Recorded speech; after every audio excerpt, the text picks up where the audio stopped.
കുറച്ച് നാളായി കണ്ടിട്ട് മനസ്സിലായോ? സത്യം പറഞ്ഞോളൂ കേട്ടോ. പണ്ടത്തെ ചായക്കടയിൽ ഒരുമിച്ച് ജോലിക്കൊക്കെ നിന്നിട്ടുണ്ട്. ചുരത്തിലുണ്ട്. മനസ്സിലായില്ല? എപ്പിസോഡ് തുടങ്ങുന്നതിന് മുമ്പേ വന്ന് പറഞ്ഞു തരണ്ടേ?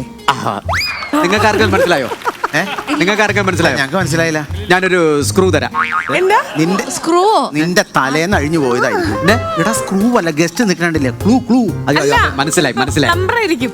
അത് ആദ്യം ആ കൊച്ചു എന്നെ കണ്ടുപിടിക്കട്ടെ. കൊച്ചു കണ്ടുപിടിക്കാനാണെങ്കിൽ 15ന്റെ ബാറ്ററിയുള്ള ടോർച്ച് വെച്ചിട്ട് അടിച്ചു നോക്കണം, എന്നാ കണ്ടുപിടിക്കാൻ പറ്റും. അതെ ലൈറ്റ് ചെയ്യുന്നവരെ ആ മെർക്കുറി ലൈറ്റ് ഇങ്ങോട്ടൊന്ന് അടിക്കോ. കാരണം എനിക്ക് വോയിസ് മാത്രമേ കേൾക്കാൻ പറ്റുന്നുള്ളൂ. ഈ ആളിനെ കാണാൻ പറ്റുന്നില്ല. ഞാനൊരു ക്ലൂ തരാം. ശ്രദ്ധിച്ചോളൂ. വനത്തിലില്ല, ചുരത്തിലുണ്ട്. മലയണ്ണാൻ. നിങ്ങൾ തുലയ്ക്കാൻ വേണ്ടിയിരിക്കുകയാണ്. അടിവാരത്തിലില്ല, ചുരത്തിലുണ്ട്. ഉടുമ്പ്. ഇനി ഒരു ക്ലൂ കൂടെ തരാം. ചുരത്തിലുണ്ട്, കാട്ടിലില്ല.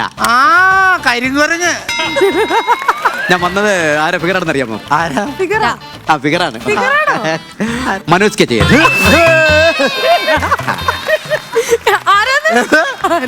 ചുരത്തിലെ മനോജ് കെ ജയൻ. കാരണം പറഞ്ഞാലേ പക്കാ ഫിഗർ ഞാൻ ചെയ്തില്ല. എന്താ ചെയ്ത് കഴിഞ്ഞാൽ ഇനി പുള്ളിക്ക് ഈഗോ അടിക്കണമെങ്കില. ഈഗോയല്ല, പുള്ളി നേരിട്ട് വന്ന് നിന്നെ അടിക്കും. കൂടെ അഭിനയിച്ചിട്ടുള്ള ആളെടുത്ത് ചോദിക്കാം, എന്താ തോന്നി? ഈഗോ നമ്മൾ ഒരുമിച്ച് ചായക്കടയിൽ നിന്നിട്ടുണ്ട്. അല്ല, പാട്ട് വെച്ച് വന്നപ്പോ അതെ പാട്ട് വെച്ച് വന്നപ്പോ കറക്റ്റ് അല്ലേ? അല്ലല്ല, നോക്കട്ടെ. എങ്ങനെയാണ് കാസ്റ്റിംഗ് ഒക്കെ അടിപൊളി അന്നത്തെ പോലെ അല്ല. അന്ന് പിന്നെ ഞാൻ ഒരുപാടൊക്കെ ഇത് ഇരുത്തം വന്ന കലാകാരനായി ഇപ്പൊ ഇങ്ങനെ. ഇനി ചുരത്തിന്റെ താഴെ പെട്ടിക്കട ഇട്ട അല്ല, ഇനി ഒരു കാര്യം കൂടെ ഞാൻ പറയട്ടെ.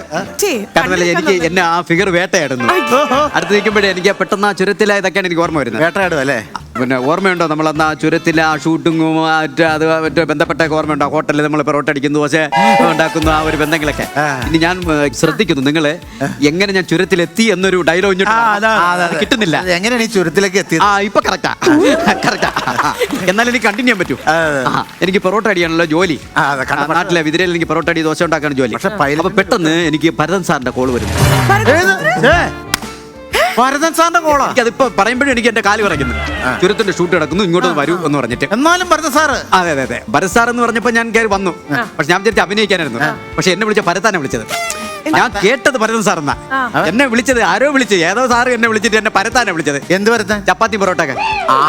അങ്ങനെ ഭരതൻ സാറല്ല വിളിച്ചത്, ഭരതാനാണ് വിളിച്ചത്. അതിനുശേഷം അപ്പൊ പിന്നെ ഞാൻ ഹോട്ടലിലുള്ള ജോലി, നമ്മൾ ആ ഓർമ്മകളൊക്കെ അങ്ങനെ. പിന്നെ വേറൊരു കാര്യം, ആ ഹോട്ടലിൽ നിൽക്കുമ്പോഴുള്ള വേറെ പ്രത്യേകം അറിയാം. നമ്മൾ ചപ്പാത്തിയും പൊറോട്ടയും കറിയൊക്കെ ഉണ്ടാക്കി കൊടുത്താൽ മതി. കാട് ഏരിയ അല്ലേ, പാത്രം കഴുകുന്ന ഒരു കൊരങ്ങന. അപ്പൊ പൊറോട്ടയും ചപ്പാത്തി പരത്തലും കഴിഞ്ഞതിന് ശേഷം നീ എപ്പ ഈ പാത്രം കഴുകും? ആളില്ലളിയ നിങ്ങൾ വേറെ കാട് കയറിയൊക്കെ പോകുന്നത് അങ്ങനെ. പിന്നെന്ന് പറഞ്ഞു കഴിഞ്ഞാല് എന്നെ പെട്ടെന്ന് മനസ്സിലാകാത്തത്, ഷൂട്ട് കഴിഞ്ഞ് നിങ്ങൾ പോയ സമയത്ത് ഒരു ഉരുള് പൊട്ടലുണ്ടായി. കാരണം ആ ഉരുള് പൊട്ടലിൽ പെട്ടാണ് ഞാനിങ്ങനെ എന്നെ മനസ്സിലാക്കാൻ പറ്റാത്ത. എങ്ങനെയുണ്ട് ഫിഗർ? എങ്ങനെയുണ്ട്? നല്ല രസമുണ്ട്. നിലത്ത് പിടിച്ച് വരയ്ക്കാൻ തോന്നുന്നു. ഏതാണ് ഫിഗറേ? എങ്ങനെയുണ്ട് ആ ഫിഗറിനുള്ളത്? അപ്പൊ എന്റെ ഫിഗറിന് മാർക്ക് തന്നെ എനിക്ക് അങ്ങ് പോയിരുന്നു. മാർക്ക് എന്നില്ലെങ്കിൽ എന്റെ പേട്ട് തല ഒരെണ്ണം തന്നാലും മതി. മനോജ് കെ ജയന് എന്തെങ്കിലും സാമ്യമുണ്ടോ? ദൈവമേ, അച്ചില് വാർത്ത പോലെയാണ് ഞാൻ ചെയ്തു വെച്ചേക്കുന്നത്. ടീച്ചറാണ്. അച്ഛന് വാർത്തിട്ട് അച്ഛ പിടിച്ച് ഇങ്ങനെ മേളിലേക്ക് താത്തി. നമ്മൾ ഓരോരുത്തരും കലാവാസനെ പ്രോത്സാഹിപ്പിക്കണം. അതും ഒരു ടീച്ചറിന്റെ കടമയാണ്. ടീച്ചറെ സന്തോഷം. അങ്ങനെയാണെങ്കിൽ ബാക്കിയുള്ള ചേച്ചി കണ്ടിട്ട് പോയാൽ മതി. കാരണം മേഡത്തിന് അങ്ങനെ തോന്നിയില്ല. കാരണം ഇത് ഫിഗർ കഴിഞ്ഞാൽ ഇവരെന്നെ ഇവിടെ ആയിട്ട് വലിച്ചഴക്കാണ് ചെയ്യുന്നത്. അപ്പൊ മേഡം അങ്ങനെ പറഞ്ഞാൽ എനിക്ക് വളരെ സന്തോഷമുണ്ട്. 100-ൽ 100 പറഞ്ഞ 100-ൽ 100 തെറിയെന്നായിരിക്കും. അപ്പൊ ഇനിയിപ്പോ ഇതിനേക്കാളും ഞെട്ടുന്ന ഒരു സാധനമായിട്ട് ഞാൻ വരാൻ സാധ്യതയുണ്ട്. അല്ലല്ല, മോട്ടിവേറ്റ് ചെയ്തിട്ടല്ലേ കണ്ടുള്ളൂ. മനോജ് ചേട്ടൻ എന്നാ പോയി. ഓക്കെ.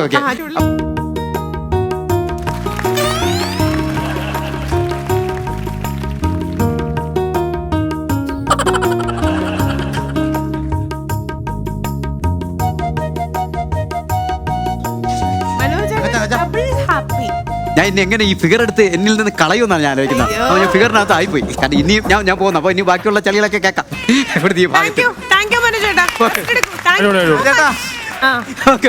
മനോജ് ചേട്ടൻ വേറെ മൂടില്ല. ഓക്കെ, ഇഷ്ടപ്പെട്ടോ? പെട്ടെന്ന് അങ്ങനെ ഒരു സർപ്രൈസ് വന്നപ്പോ ഭയങ്കര സർപ്രൈസ്. ഇതൊക്കെ സഹിക്കുന്ന ആളുകളെയാണ് സ്ഥിരമായിട്ട് വിളിക്കുന്നത്. ചേച്ചി അത് സഹിക്കായിരുന്നില്ല, മോട്ടിവേറ്റ് ചെയ്യാണ്. 100-ൽ 100 മാർക്കാണ് ആ പോയ മനോജ് കെ ജയന് കൊടുത്തത്. അതെനിക്ക് സഹിച്ചില്ല. എന്തായാലും അങ്ങനെ വേണം ഒരു കലാകാരി. ശരി മാളൂട്ടി, ഇപ്പൊ വന്നത് ആരാ? നാട്ടിലെ കിട്ടൻ. മാളൂട്ടി ഒരു പാട്ട് പാടാന്ന് പറഞ്ഞിട്ടുണ്ടായിരുന്നു. അപ്പോൾ നമ്മൾ പറഞ്ഞു എല്ലാരും വന്നിട്ട് പാടിയാൽ മതി. കുട്ടിക്ക് RDX ഭയങ്കര ഇഷ്ടാ. RDXലെ പാട്ട് പാടാം. Okay, ready. നീലേ നീലേ